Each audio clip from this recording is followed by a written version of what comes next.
नमस्कार दोस्तों, आज मैं आपको एक ऐसी कहानी सुनाने जा रहा हूँ जो आपकी रातों की नींद उड़ा देगी।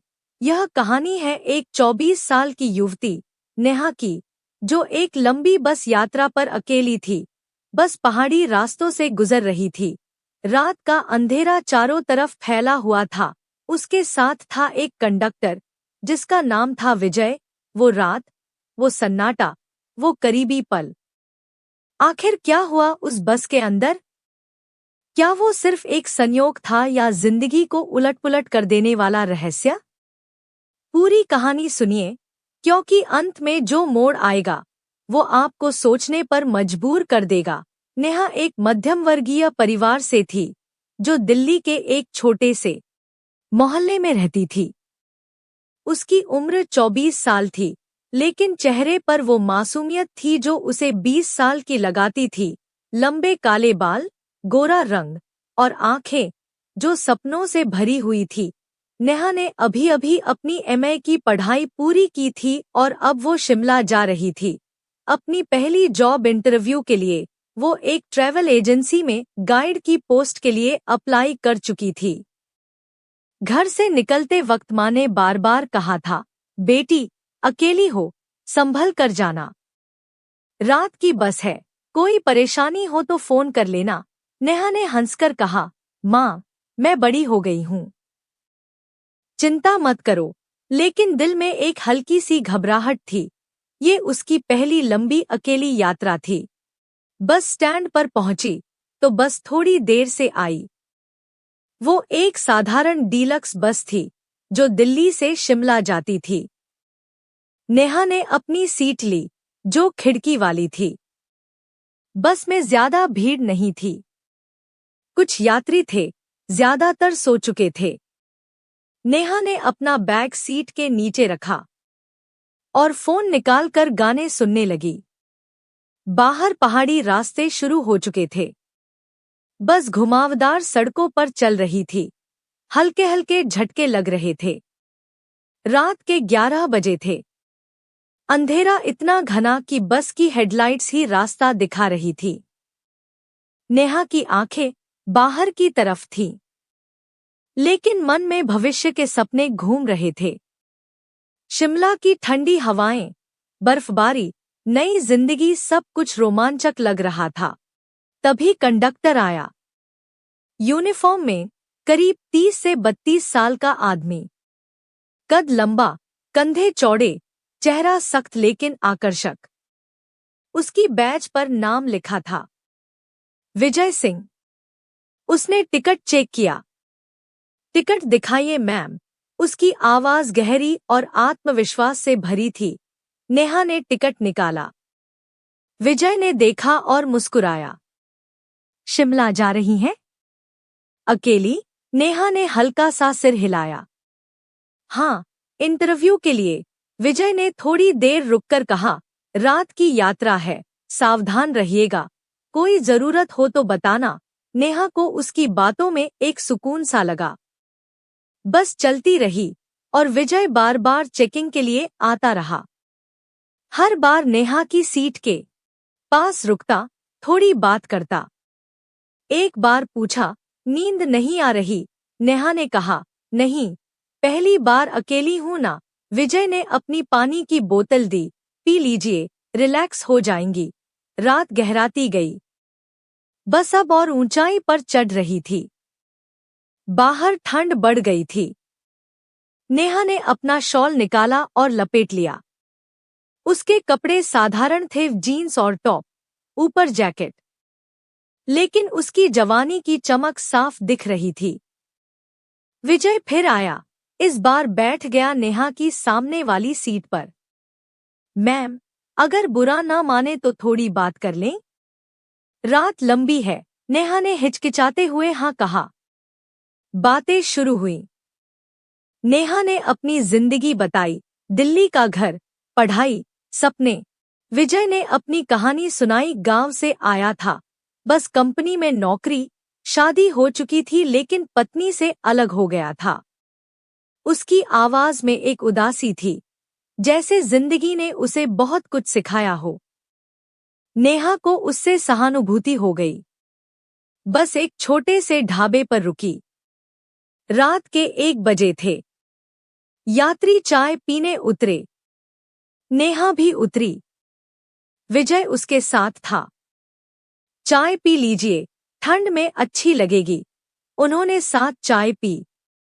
बातें और गहरी हुईं। विजय ने कहा, आप जैसी लड़कियां शहर में अकेली रहती हैं, बहुत हिम्मत वाली होती हैं। नेहा मुस्कुराई। वापस बस में आए तो नेहा की सीट के पास एक यात्री सो रहा था, जो खर्राटे ले रहा था। विजय ने कहा, मैम, अगर चाहें तो बस के पीछे वाला हिस्सा खाली है, वहां आराम से सो सकती हैं। नेहा ने सोचा और हाँ कर दी। वो थकी हुई थी और विजय पर भरोसा हो गया था। वो उसके पीछे चल पड़ी। बस के पीछे एक छोटा सा सेक्शन था, जहां एक्स्ट्रा सीटें थी। दरवाजा बंद किया। अंदर हल्की रोशनी थी। नेहा सीट पर बैठ गई। विजय बाहर खड़ा रहा, लेकिन नेहा ने कहा, रुकिए ना, थोड़ी देर बात करते हैं, अकेलापन लग रहा है। विजय अंदर आया, सीट के किनारे पर बैठ गया। बातें फिर शुरू। नेहा की नजरें विजय पर टिकीं। उसकी यूनिफॉर्म टाइट थी, मसल्स दिख रहे थे। विजय की आंखें नेहा के चेहरे से नीचे सरक रही थी। उसके टॉप की नेकलाइन से हल्का उभार। दोनों के बीच एक अनकही आकर्षण पैदा हो रहा था। वो रात, वो सन्नाटा, बस की हल्की कंपन। नेहा का हाथ अनजाने में आगे बढ़ा। विजय ने पकड़ लिया। वो स्पर्श जैसे करंट दौड़ा। नेहा की सांस तेज हो गई। बस के एक झटके में नेहा विजय के करीब आ गई। उनके चेहरे पास पास। विजय ने नेहा के बालों पर हाथ फेरा। नेहा की आंखें बंद हो गईं। आकर्षण इतना मजबूत था कि दोनों खुद को रोक नहीं पा रहे थे। विजय ने नेहा को अपनी बाहों में खींच लिया। वो आलिंगन गर्म, मजबूत। नेहा की नर्म त्वचा विजय के रफ बदन से टकरा रही थी। सांसें मिल रही थी। समय ठहर सा गया। नेहा के मन में एक तरफ डर था, दूसरी तरफ उत्साह। विजय ने धीरे से नेहा के होठों पर अपने होंठ रखे। वो चुंबन लंबा, गहरा। नेहा ने विरोध नहीं किया। वो पल जैसे स्वर्ग थे। बस चलती रही। बाहर पहाड़, अंधेरा। अंदर वो दोनों एक दूसरे में खोए हुए। धीरे धीरे नजदीकियां बढ़ी। विजय के हाथ नेहा के बदन पर फिरने लगे। नेहा की सांसें उखड़ी हुईं। वो रात अलग थी। दोनों ने खुद को पूरी तरह सौंप दिया। वो स्पर्श, वो गर्माहट, वो जुनून, सब कुछ तीव्र। बस की लय जैसे उनके दिल की धड़कन बन गई। समय का पता नहीं चला। सुबह होने लगी। बस शिमला के करीब पहुंच रही थी। विजय और नेहा अलग हुए। कपड़े ठीक किए। विजय ने कहा, ये हमारा राज रहेगा, किसी को पता नहीं चलेगा। नेहा ने मुस्कुराकर सिर हिलाई, लेकिन उसकी आंखों में कुछ और था। बस रुकी। नेहा उतरी, अपना बैग लिया और होटल की तरफ चली गई। विजय ड्यूटी पर लौट गया। लेकिन दोस्तों, अब असली कहानी शुरू होती है। नेहा शिमला पहुंची, इंटरव्यू दिया, जॉब मिल गई, सब सामान्य लग रहा था। लेकिन 2 महीने बाद नेहा को पता चला कि वो गर्भवती है। वो रात का नतीजा। नेहा परेशान हो गई। उसने विजय को ढूंढा। बस कंपनी से नंबर लिया। कॉल किया।